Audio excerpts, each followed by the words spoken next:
है तो यही जो आंसर ये लॉबी करी अरे वाला रिक्वेस्ट है, इसका निराकरण आप लाओ। 8 दिन 10 दिन का मैं समय आपको सब दे रहा हूँ, वरना यहाँ पे बहुत बड़ा आंदोलन होने वाला है। उसका क्या परिणाम आएगा मेरी जिम्मेदारी नहीं है। और इस आंदोलन की हैंडलिंग मैं करूंगा विधायक की ओर से, और मैं बैठूंगा यहाँ पे।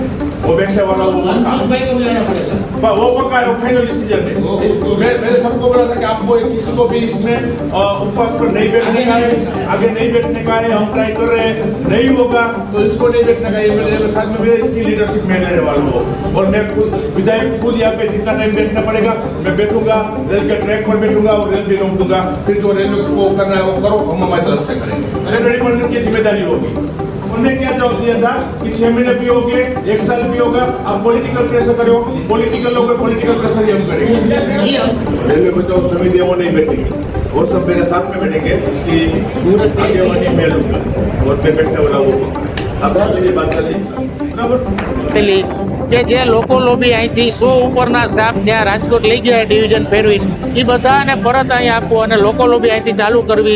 ડિઝાસ્ટર મેનેજમેન્ટથી માંડીને જે ડિપાર્ટમેન્ટો અહીંથી બંધ કર્યા છે જતસર જંકશનમાં એ પાછા અહીં ચાલુ કરવા, એ માગણી સંદર્ભે ઉગ્ર રજૂઆતો થઈ અને એકદમ કારણો અને તારણો સાથે જીએમ સાહેબ પણ સંમત થયા છે.